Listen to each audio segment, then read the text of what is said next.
Sekalipun taun, wabah yang terjadi dahulu kala di dunia Islam begitu dahsyat. Anda tahu taun dulu kalau terjadi orang baru kena paginya ketularan bintil-bintil, sorenya meninggal, Pak. Kalau sekarang orang di swab positif, sekian belas hari dia isolasi mandiri, kemungkinannya dua, kemungkinan sembuh, kemungkinan mati. Persentasenya berapa? Sembuh 80%, Pak, mati 3%, kecil sekali. Bukan berarti kita menganggap ringan nyawa orang, tidak. Cuman saya ingin menggambarkan betapa taun dahulu lebih dahsyat daripada yang so-called pandemi, yang lebih cocok disebut plandemi ini. Direncanakan ini, Pak. Yang karenanya kalau kita lihat sejarah, sekalipun dahsyat taunnya dahulu kala, nggak ada cerita, Pak, sholat berjamaah berubah tata cara pelaksanaannya, nggak ada. Kenapa kita harus berubah?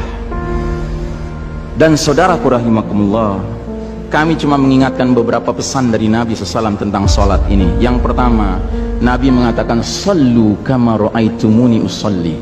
Sholatlah kalian sebagaimana kalian melihat aku sholat. Ini sudah kata mati, Pak. Ini kunci, Pak. Kunci ini. Makanya para ulama fikih memutuskan nggak boleh dikerjakan sembarangan, nggak boleh. Apalagi setelah dia ada aturannya, terus kita berkreativitas menyangka itu lebih baik untuk keselamatan dunia kita, sementara kita tidak peduli dengan keselamatan akhirat kita. Nabi Muhammad SAW menyatakan, hari berbangkit nanti aku akan menunggu umatku di depan telagaku. Aku akan bisa membedakan siapa umatku, siapa yang bukan. Umatku adalah mereka yang wajahnya, tangannya, kakinya bercahaya bekas wudhu. Tapi ketahuilah, ada sejumlah orang wajahnya bercahaya, tangannya bercahaya, kakinya bercahaya. Aku panggil mereka, tapi dihalau sama malaikat, tidak boleh mendekat. Aku panggil lagi, tapi dihalau sama malaikat. Akhirnya malaikat menjelaskan, ya Muhammad, mereka telah merubah ajaranmu setelah engkau wafat. Kata Nabi selanjutnya, menjauhlah, menjauhlah. Nabi nggak mau dekat dengan orang yang berani-beraninya merubah tata cara ajarannya. Dan ajarannya yang paling pokok apa? Tauhid. Setelah tauhid apa? Salat. Dan ingat, salat adalah amal yang paling pertama yang akan diperiksa oleh Allah Ta'ala bagi setiap hambanya. Dan saudara rahimakumullah, saya ingin menyampaikan dua hadis lagi. Satu hadis dari Nabi, la tadaru furujatin lisyaitan. Jangan kalian biarkan celah-celah itu untuk syaitan. Ini Nabi Muhammad SAW yang berbicara, bukan Ihsan Tanjung. Kalau Ihsan Tanjung yang berbicara, Anda boleh tolak, Pak. Ini Nabi Muhammad SAW yang berbicara, yang kita baca salawatnya dengan harapan mendapatkan syafaatnya, dengan harapan boleh meminum air dari telaganya. Jadi kata Nabi apa? Jangan biarkan celah-celah itu menjadi tempatnya syaitan. Hari ini tidak sedikit masjid bahkan memuliakan syaitan, memberi tanda di mana syaitan hendaknya berada. Na'udzubillahi min dzalik. Mau jadi apa kita, Pak? Mau jadi umat seperti apa kita? Ini adalah simpul terakhir, saudaraku. Kalau sampai simpul terakhir ini kita relakan lepas, sudah tidak ada sisanya ajaran ini di muka bumi. Karenanya saudaraku rahimakumullah, bagi saya urusan sholat berjamaah dan tata caranya ini bukan urusan pilihan fikih, Pak. Ini urusannya adalah urusan dengan musuh Allah Ta'ala. Hadis yang terakhir, kata Nabi SAW, innal yahuda qad sami'u dinahum. Sesungguhnya Yahudi sudah bosan dengan agama mereka. Wa innahum qaumun hasadun. Dan mereka adalah kaum yang sangat hasad kepada kita umat Islam, terutama dalam 3 perkara. Satu, raddis salam. Kebiasaan kita umat Islam kalau ketemu saling ngucapin assalamualaikum, dibalas waalaikumsalam. Itu Yahudi nggak senang, Pak. Yahudi tidak senang melihat umat Islam berukhuwah Islamnya. Yahudi nggak senang umat Islam kalau ketemu saling bersedekah dengan senyum, makanya dibikin aturan begini, nggak kelihatan senyum kita. Yahudi nggak senang kita ketemu jabat tangan, rontok dosa-dosa. Maunya mereka begini saja jabatan tangannya. Dari mana ini semua? Yang kedua, mereka hasad sama kita dalam urusan apa? Iqamatis sufuf.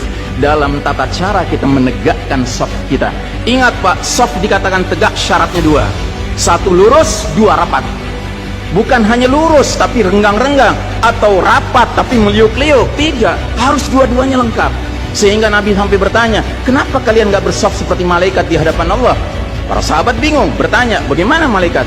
Kata Nabi, mereka mendahulukan saf awal dan mereka saling rapat satu sama lainnya.